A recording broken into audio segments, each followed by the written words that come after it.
Doctor Zakir, এবারে আমরা চিরকুটে লেখা দর্শকদের একটা প্রশ্ন পড়ে শোনাচ্ছি। হিন্দু ধর্মগ্রন্থগুলো সবচেয়ে পুরনো, এটা কি আপনার ঈশ্বরের সত্যিকার বাণী বলে মনে হয় না? এখানে প্রশ্ন করা হয়েছে যে হিন্দু ধর্মগ্রন্থগুলো সবচেয়ে পুরনো, তার মানে কি এই নয় যে এগুলোই সর্বশক্তিমান ঈশ্বরের সত্যিকার বাণী? শুধুমাত্র একটা গ্রন্থ সবচেয়ে পুরনো হলেই সেটা ঈশ্বরের বাণী হয়ে যায় না বা সত্যি হয়ে যায় না। আর হিন্দু ধর্মগ্রন্থগুলো কতদিনের পুরনো এ ব্যাপারে হিন্দু বিশেষজ্ঞরাই একমত নন যে এই ধর্মগ্রন্থগুলো ঠিক কোন সময় থেকে লেখা হয়েছিল। বেশিরভাগ বিশেষজ্ঞ বলেন এই ধর্মগ্রন্থগুলো আনুমানিক 4000 বছরের পুরনো, কিন্তু কিছু বিশেষজ্ঞ আছেন যেমন স্বামী দয়ানন্দ, তিনি বলেন যে হিন্দুদের বেদ, তার মতে এই বেদ হলো 131 কোটি বছরের পুরনো। কিন্তু এই ধর্মগ্রন্থগুলো ঠিক কত বছরের পুরনো সেটা জানা যায় না। এটাও ঠিকমতো জানা যায় না কার উপর এগুলো অবতীর্ণ হয়েছিল অথবা কে গ্রন্থগুলো লিখেছেন বা কোন ঋষি লিখেছেন। এ ব্যাপারে সঠিক কোনো তথ্য প্রমাণ নেই যে পৃথিবীর কোন অংশে এই গ্রন্থগুলো এসেছিল। শুধুমাত্র একটা গ্রন্থ পুরনো হলেই সেটা মহান ঈশ্বরের বাণী হয়ে যায় না অথবা সত্যি হয়ে যায় না। আমরা ধর্মগ্রন্থগুলোর ভেতরের কথাগুলো পড়ে তারপর বিচার করতে পারবো কোন ধর্মগ্রন্থগুলো ঈশ্বরের বাণী বা কোন ধর্মগ্রন্থটা সঠিক। আর পবিত্র কোরআন বলছে সূরা রদ অধ্যায় 13 আয়াত 38 যে আমি পৃথিবীর বুকে পাঠিয়েছি অনেক আসমানি কিতাব, নাম দিয়ে 4টা উল্লেখ আছে, তাওরাত, জাবুর, ইনজিল আর কোরআন। তাওরাত হলো সেই আসমানি কিতাব যেটা নাজিল হয়েছিল মুসা আলাইহিস সালামের উপর। জাবুর হলো সেই আসমানি কিতাব যেটা নাজিল হয়েছিল দাউদ আলাইহিস সালামের উপর। ইনজিল হলো সেই আসমানি কিতাব যেটা নাজিল হয়েছিল যিশু খ্রিস্টের উপর। আর কোরআন হলো সর্বশেষ ও চূড়ান্ত আসমানি কিতাব যেটা নাজিল হয়েছিল সর্বশেষ ও চূড়ান্ত নবী মুহাম্মদ সাল্লাল্লাহু আলাইহি সাল্লামের উপর। তবে সর্বশেষ ও চূড়ান্ত কিতাব কোরআনের আগে যে আসমানি কিতাবগুলো নাজিল হয়েছিল সেগুলো ছিল একটা নির্দিষ্ট সম্প্রদায়ের জন্য, আর এগুলো মেনে চলার প্রয়োজন ছিল একটা নির্দিষ্ট সময়কাল পর্যন্ত। যেমন ধরেন ইনজিল যেটা যীশু খ্রিস্টের উপর নাজিল হয়েছিল সেটা ছিল শুধুমাত্র বনী ইসরাইলের জন্য, ছিল শুধুমাত্র ইহুদিদের জন্য। পবিত্র কোরআন বলছে সূরা আল ইমরান অধ্যায় 3 আয়াত 49 যে যীশু খ্রিস্ট বা ঈসা আলাইহিস সালাম রাসূল হয়ে এসেছিলেন শুধু বনী ইসরাইলদের জন্য।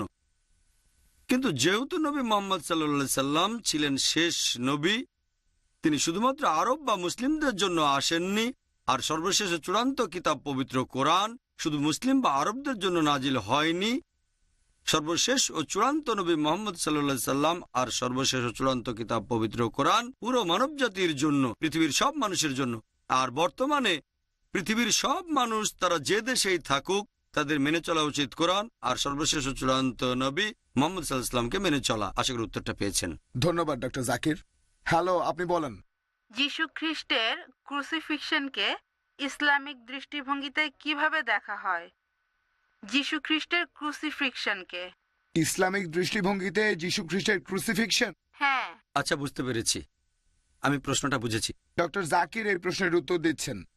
বোন, আপনি প্রশ্ন করলেন যে যীশুখ্রিস্ট যে ক্রুশবিদ্ধ হয়েছিলেন এ ব্যাপারে ইসলামিক দৃষ্টিভঙ্গিটা কি। আপনার এই প্রশ্নের উত্তরটা আছে পবিত্র কোরআনের সূরা নিসা অধ্যায় নম্বর 4 আয়াত 157-তে বলা হয়েছে وقولهم إن قتلنا المسيح عيسى ابن مريم رسول الله। তারা খুব দম্ভের সাথে বলেছিল আমরা যিশুকে হত্যা করেছি, মরিয়মের পুত্র, আল্লাহ তাআলার রাসূল। وما قتلوه وما صلبوه। তারা তাকে হত্যা করেনি, তাকে ক্রুশবিদ্ধও করেনি। ولكن شبه لهم। তাদের কাছে এরকম মনে হয়েছিল। যারা এই ব্যাপারে মতভেদ করেছিল তাদের মনে সংশয় ছিল, إلا اتباع الظن অনুমান ছাড়া কোনো জ্ঞান ছিল না। وما قتلوه يقينا। এটা নিশ্চিত তারা তাকে হত্যা করেনি। কোরআন পরিষ্কার বলেছে যে যীশু খ্রিস্টকে হত্যা করা হয়নি, তাকে ক্রুশবিদ্ধ করাও হয়নি। তাদের কাছে এরকম মনে হয়েছিল।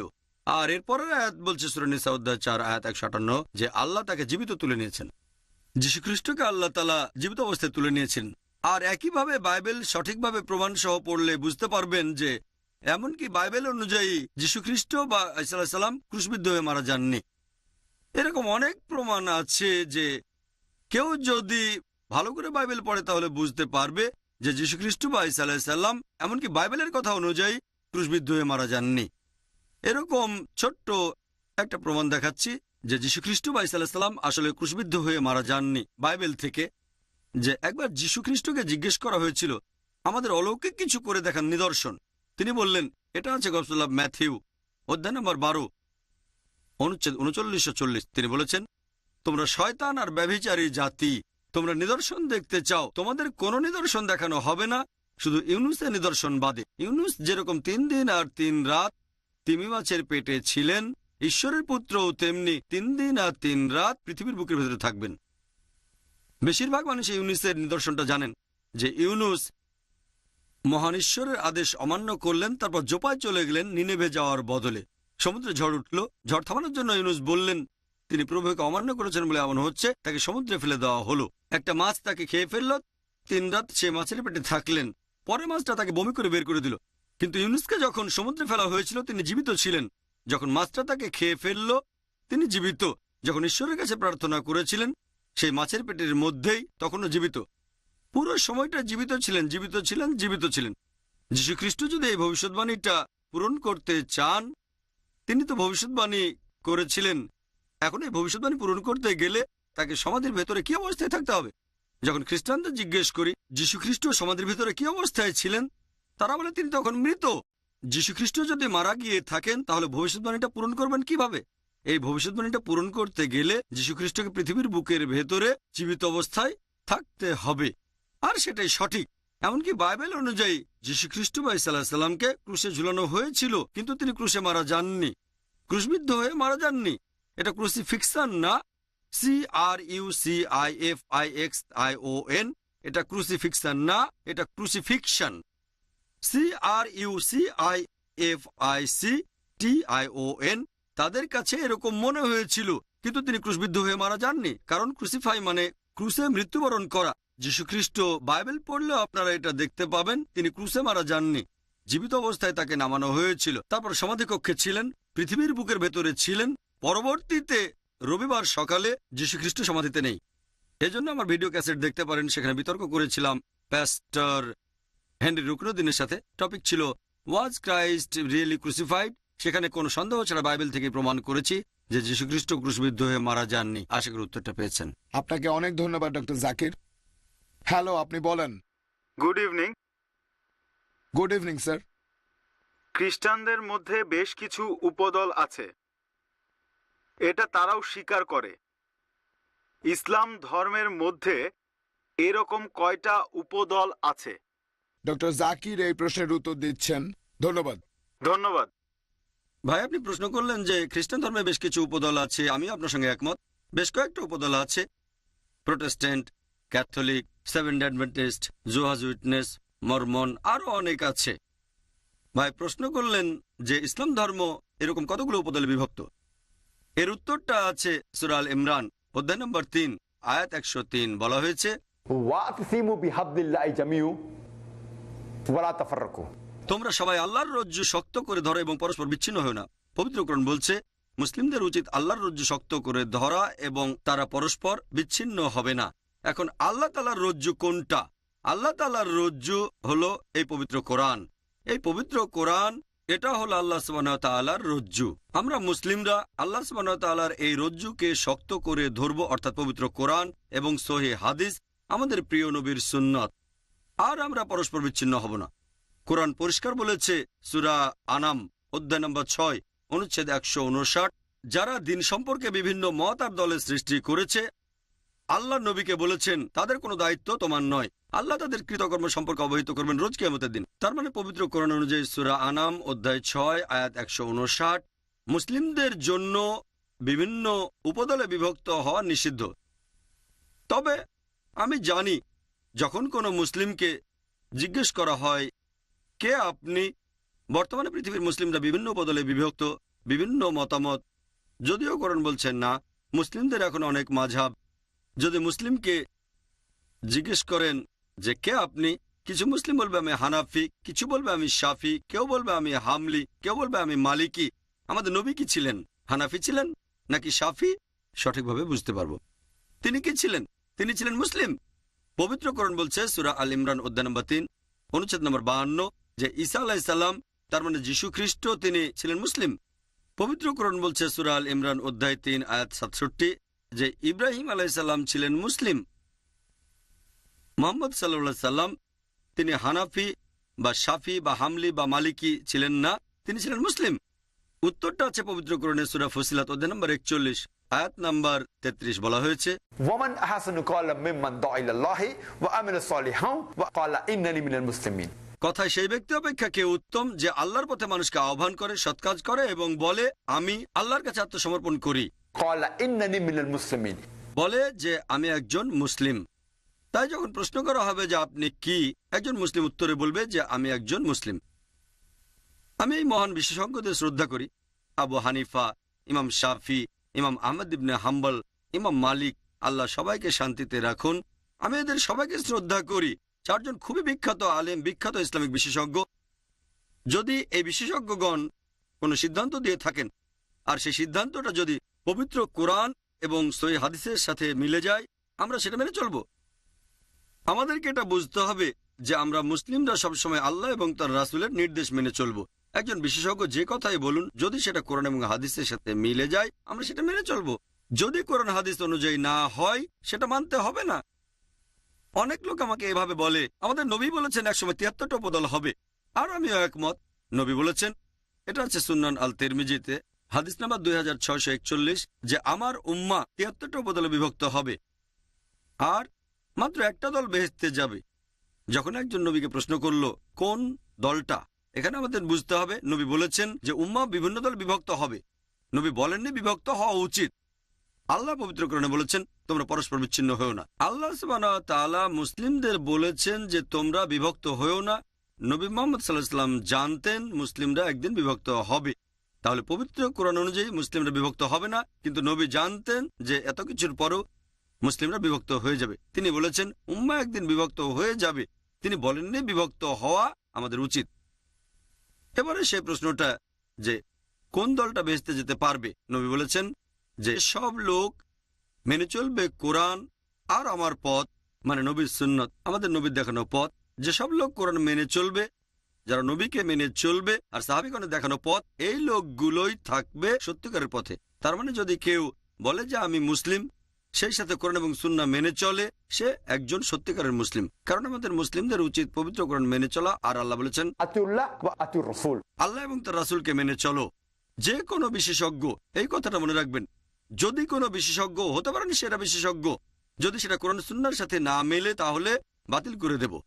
এভাবে বলতে পারবো না ও উনি তো খুব জ্ঞানী, তিনি কোনো ভুল করতে পারেন না। প্রত্যেকটা মানুষই ভুল করতে পারে। তাহলে যদি কোনো বিশেষজ্ঞ কোনো মন্তব্য করেন, সেটা কোরআন সুন্নাহর সাথে যদি মিলে যায়, আমরা যাচাই করে দেখার পরে সেটা মেনে চলতে হবে। যদি সেটা কোরআন হাদিসের সাথে না মেলে, বাতিল করে দেব। আর এই কারণে আমার লেকচারে যখনই কোনো মন্তব্য করি, রেফারেন্স দিই পবিত্র কোরআন থেকে, অধ্যায় আর আয়াত অথবা হাদিসের রেফারেন্স দিই। ডাক্তার জাকির নায়েকের কোনো গুরুত্ব নেই, ইসলাম ধর্মে আমার কোনো গুরুত্ব নেই, আমি কিছুই না। এই কারণে যখন আমি উদ্ধৃতি দিই, তখন কোরআন আর হাদিসের রেফারেন্স দিই। কারণ প্রত্যেক মুসলিমের উচিত কোরআন এবং হাদিস মেনে চলা, আর আমরা মুসলিমরা বিচ্ছিন্ন হব না। আশা করি উত্তরটা পেয়েছেন। ধন্যবাদ ডক্টর জাকির।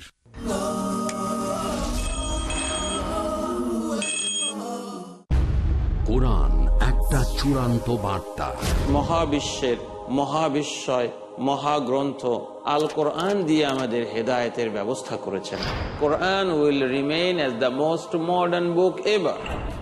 এমন এক কিতাব, যেই কিতাব দিয়ে মানুষের সব সমস্যার সমাধান করা যায়।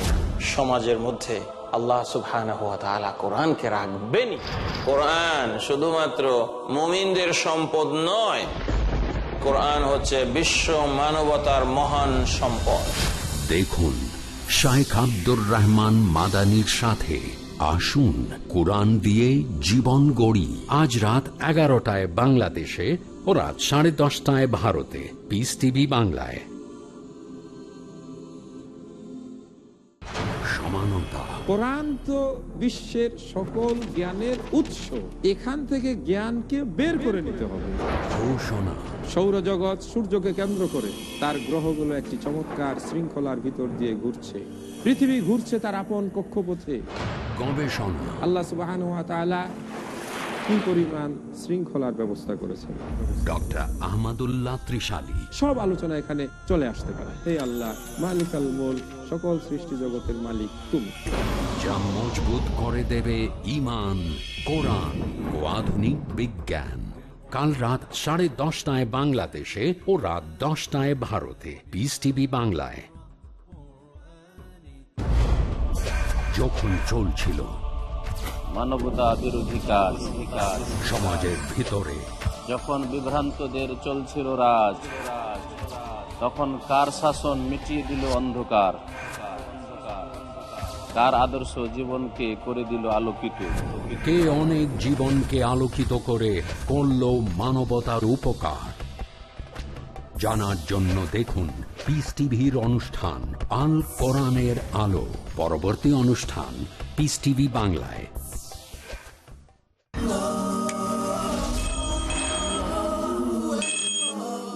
ডক্টর জাকির, এবারে আমরা দর্শকদের লেখা চিরকুট থেকে একটা প্রশ্ন পড়ে শোনাচ্ছি। প্রশ্নটা হলো যে টেলিভিশনে এরকম একজন ধর্মীয় ব্যক্তিকে দেখা যায়, এছাড়া গায়ানাতে আমরা মিশনারিদেরকেও দেখি, তারা দাবি করে যে লোকজনকে সারিয়ে তুলবে এইডস থেকে, তারপর প্যারালাইসিস, কুষ্ঠরোগ, এরকম অসুখ থেকে। ইসলামিক দৃষ্টিকোণ থেকে কিভাবে এটার ব্যাখ্যা দেবেন? ভাই, আপনি প্রশ্ন করলেন যে একজন ধর্মীয় ব্যক্তি টিভিতে অনুষ্ঠান করেন, তিনি সারান এইডস, ক্যান্সার, এরকম আরো অনেক রোগ। ইসলামিক দৃষ্টিকোণ থেকে এটার ব্যাখ্যা কি দেব? আর আমি জানি এরকম কিছু খ্রিস্টান মিশনারি আছে যাদেরকে বলা হয় হিলার। তারা বিভিন্ন জায়গায় গিয়ে মানুষদের সাথে মেলামেশা করে, সেখানে অসুস্থ মানুষকে সারিয়ে তোলে, আর তারা দেখায় যে এটা অলৌকিক কাজ ইত্যাদি। যীশুখ্রিস্ট তার নিজের মুখেই বলেছেন এই লোকদের ব্যাপারে। সেখানে যীশুখ্রিস্ট বলেছেন, আছে গসপেল অফ ম্যাথিউ অধ্যায় নম্বর 24 অনুচ্ছেদ 24, তিনি বলেছেন পৃথিবীতে অনেক নকল খ্রিস্ট আর নকল নবী আসবে, আর তারা অনেক অলৌকিক কাজ করে দেখাবে, যদি সম্ভব হয় তারা নির্বাচিতদেরও প্রতারিত করবে। একথা যীশুখ্রিস্ট বলেছেন, অলৌকিক কাজ কোনো পরীক্ষা না। তিনি বলেছেন পৃথিবীতে অনেক নকল খ্রিস্ট আর নকল নবী আসবে, তারা অনেক অলৌকিক কাজ করে দেখাবে, আর যদি সম্ভব হয় তারা নির্বাচিতদেরও প্রতারিত করবে। এই লোকের হিলিং সম্পর্কে বলি, আমি তার কয়েকটা হিলিং সেশনে গিয়েছি। এটা একটা কৌশল ছাড়া আর কিছুই না। আসলে মানুষের চোখে ধুলো দেওয়ার চেষ্টা করা হচ্ছে। আর এই মিশনারিরা দাবি করে তারা যে কোনো অসুখ সারিয়ে দিতে পারে। আর আমাদের ফাউন্ডেশনে একটা ক্যাসেট আছে, ভিডিও ক্যাসেট, সেটাতে রেকর্ড করা একটা অনুষ্ঠান যেটা দেখানো হয়েছিল আমেরিকান স্যাটেলাইট চ্যানেলে। সেখানে দেখানো হয়েছে যে এই খ্রিস্টান মিশনারিরা, হিলাররা কিভাবে কাজ করে। ক্যাসেটটা দেখলে অনেক রহস্যই আপনাদের সবার কাছে পরিষ্কার হয়ে যাবে। যেমন ধরেন, সেখানে হিলিং সেশনে অনেক লোকজন আসে। হিলার প্রথম সারিতে একটা লোক আছে, যে লোকটা হলো পঙ্গু। লোকটার পাশে একটা লাঠি রাখা আছে। যখন হিলার বলে, সে লাঠিটা ছুঁড়ে ফেলে দেয়, আর হিলার বলে যে যীশুখ্রিস্টের নামে উনি শান্তিতে থাকুন, তুমি হাঁটা শুরু করো। সে লোকটা হাঁটা শুরু করলো, লোকজন হাততালি দিয়ে উঠল আর বলল হালেলুয়া। এখানে মজাটা হচ্ছে লাঠিটা ছিল দুজন লোকের মাঝখানে। আসলে সে পঙ্গু, আর অন্য লোকটা, যে লোকটা সবাইকে দেখিয়ে হাঁটছে, সে আসলে পঙ্গু ছিল না। এরকম এইসব জিনিসগুলো হয় আগে থেকে সাজানো। একজন লোক এসে বলল আমি তো দেখতে পাই না, তারপর সে পড়া শুরু করলো। সে লোকটা আসলে প্রথম থেকে দেখতে পাচ্ছিল। যদি সত্যি সত্যি মিশনারিরা অসুস্থ মানুষকে সারাতে পারত, তাহলে আমি একজন মেডিকেল ডাক্তার, আমি এই খ্রিস্টান মিশনারিদের কাছে গিয়েছি যারা নিজেদেরকে বলে হিলার। আমি তাদের বলি আপনারা আমার হাসপাতালে চলে আসেন, অথবা অন্য কোনো হাসপাতালে চলে যান, আর অসুস্থ লোকদের সারিয়ে তোলেন, ক্যান্সারের মতো রোগ সারিয়ে তোলেন। আপনারা অনেক রোগী পাবেন সেখানে। হাজার হাজার অসুস্থ মানুষ আছে। বিশ্বাস করেন সবাই খ্রিস্টান ধর্ম গ্রহণ করবে। কেন লোকজনের মাঝে হিলিং সেশন করছেন? সেখানে আপনারা একজন লোককে রোগী বানাচ্ছেন, যে লোকটা আমার মতে সাজানো, আর সাজিয়েছেন আপনারাই। যদি আপনারা সত্যি সত্যি অলৌকিকভাবে হিলিং করতে চান, তাহলে সেখানে যান যেখানে লোকজন অসুস্থ আছে।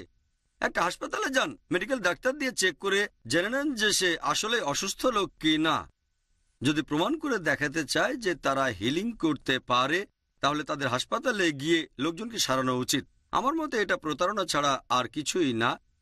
হ্যাঁ, সর্বশক্তিমান ঈশ্বর তিনি কিছু মানুষকে আরোগ্য করার ক্ষমতা দিয়েছিলেন। আমরাও বিশ্বাস করি যে যীশুখ্রিস্ট বা ঈসা আলাইহিস সালামকে আল্লাহ তাআলা কিছু ক্ষমতা দিয়েছিলেন, অসুস্থ লোককে সুস্থ করে তুলতেন।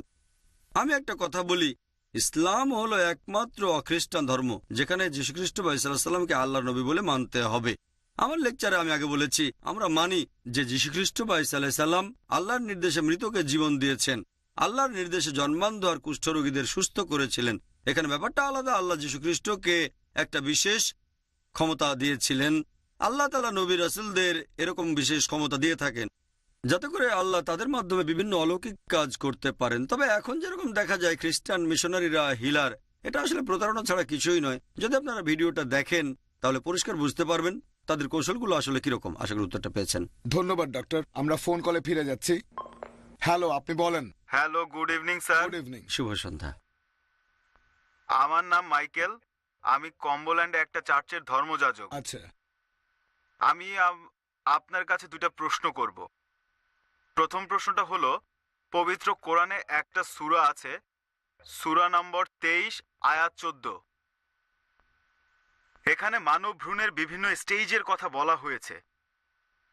প্রথমে শুক্রাণু, তারপর সেখান থেকে জমাট বাঁধা রক্তপিণ্ড, তারপর সেই রক্তপিণ্ড থেকে ভ্রূণ বেরিয়ে আসে, তারপর সেখানে হাড়গোড় এবং মাংসপেশি তৈরি হয়, আর তারপর একজন পূর্ণাঙ্গ মানুষ।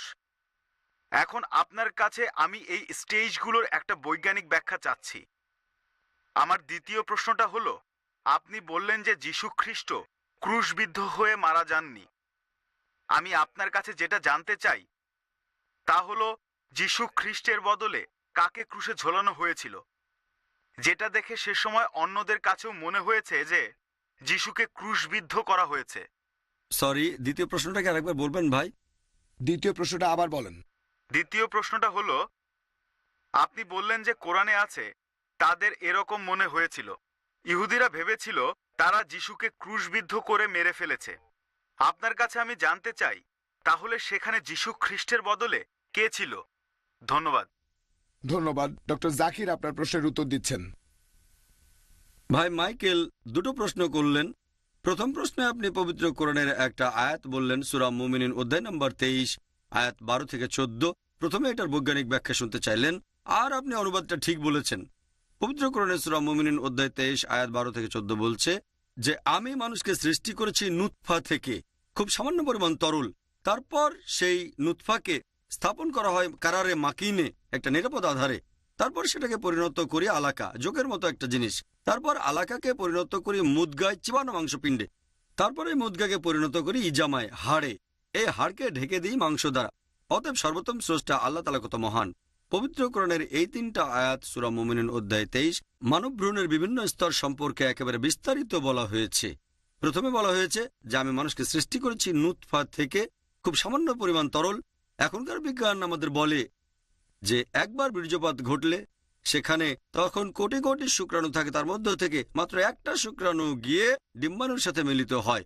এটাকেই পবিত্রকরণ বলছে নুতফা, সামান্য পরিমাণ তরল। তারপর বলা হয়েছে সেটাকে স্থাপন করি কারারে মাকিনে, একটা নিরাপদ আধারে। বর্তমানে আমরা জানি ভ্রূণবিদ্যা অনেক অগ্রসর হয়েছে, যে পেছন দিক থেকে ভ্রূণকে ঢেকে রাখে মেরুদণ্ড আর পিঠের মাসল, সামনের দিকে থাকে জরায়ুর দেয়াল আর থাকে তলপেটের দেয়াল। এরপরে পবিত্রকরণ বলছে সেটাকে পরিণত করি আলাকায়। আরবিতে আলাকা শব্দের তিনটা অর্থ আছে। একটা অর্থ যোগের মতো বস্তু, আরেকটা অর্থ যা ঝুলে থাকে, তৃতীয় অর্থ জমাট বাঁধা রক্ত। যখন এই তিনটা দেখানো হলো প্রফেসর কিথমুরকে, ভ্রূণবিদ্যার উপর জীবিত যে কজন মহারথী আছেন তাদের মধ্যে কিথমুর হলেন একজন। তিনি বলেন যে আমি জানি না মানুষের ভ্রূণ প্রাথমিক অবস্থায় জোকের মতো দেখা যায় কিনা। তারপর উনি তার ল্যাবরেটরিতে মানব ভ্রূণের প্রাথমিক অবস্থা পর্যবেক্ষণ করলেন, সেটাকে এক জোকের ছবির সাথে মিলিয়ে দেখলেন, আর এদের সাদৃশ্য দেখে খুব অবাক হয়ে গেলেন তিনি। এখন আমরা জানতে পেরেছি যে প্রাথমিক অবস্থায় মানব ভ্রূণকে জোকের মতোই দেখায়। জোকের মতো দেখানোর পাশাপাশি এটার ব্যবহারও জোকের মতো।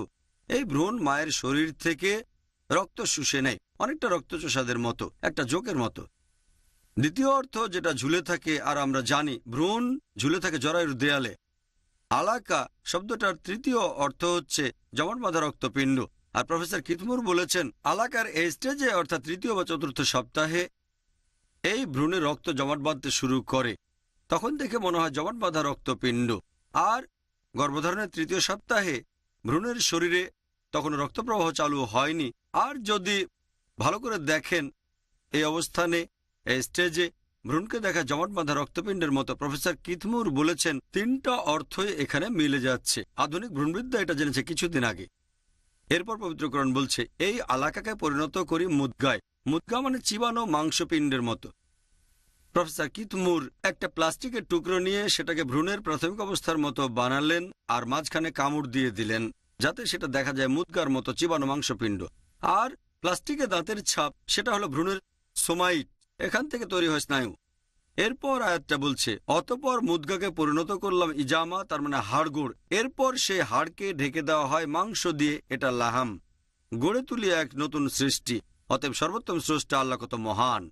প্রফেসর কিথমুর বলেছেন, কোরআনের এই 3টা আয়াত সূরা মুমিনুন অধ্যায় 23 আয়াত 12 থেকে 14 এভাবে ভ্রূণের বিভিন্ন স্টেজের কথা বিস্তারিতভাবে বলেছে। ভ্রূণবিদ্যা হলো মেডিসিনের একটা শাখা, যেটা সম্পর্কে আমরা জানতে শুরু করেছি 40 বছর আগে থেকে। আর প্রফেসর কিথমুর বলেছেন যে আমরা যখন মানব ভ্রূণের বিভিন্ন স্টেজকে আলাদা করি তখন বলি এটা স্টেজ 1, স্টেজ 2, স্টেজ 3। তবে পবিত্র কোরআন ভাগাভাগি করেছে তাদের আকারের ভিত্তিতে, যেমন আলাকা জোকের মতো বস্তু, মুদ্গা চিবানো মাংসপিণ্ড, ইজামা হাড়, লাহাম মাংস। কোরআনের এই স্টেজগুলো আধুনিক ভ্রূণবিদ্যার স্টেজগুলোর চেয়ে অনেক উন্নত। সেখানে আছে স্টেজ 1, 2, 3। কিথমুর বলেছেন যে এই কোরআন এটা অবশ্যই একটা আসমানি কিতাব, আর নবী মুহাম্মদ সাল্লাল্লাহু আলাইহি সাল্লাম তিনি অবশ্যই আল্লাহ সুবহানাহু ওয়া তাআলার প্রেরিত রাসূল। আশা করি উত্তরটা পেয়েছেন।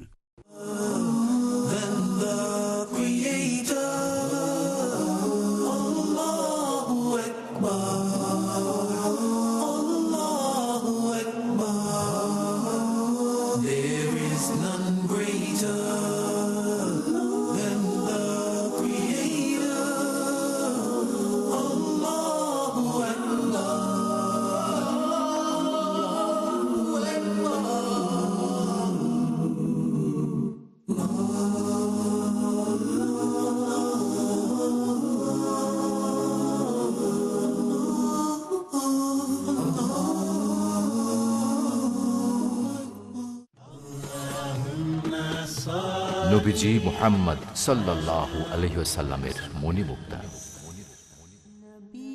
আবু হুরায়রা রাদিয়াল্লাহু আনহু থেকে বর্ণিত, রাসূলুল্লাহ সাল্লাল্লাহু আলাইহি ওয়াসাল্লাম বলেন, আল্লাহ তাআলা তোমাদের চেহারা এবং সম্পদের দিকে লক্ষ্য করেন না, বরং তিনি তোমাদের অন্তর ও আমলের দিকে লক্ষ্য করেন। সহিহ মুসলিম 4th খণ্ড, সৎ কাজ, সদ্ব্যবহার ও শিষ্টাচার অধ্যায়, অনুচ্ছেদ 1060, হাদিস নম্বর 6221।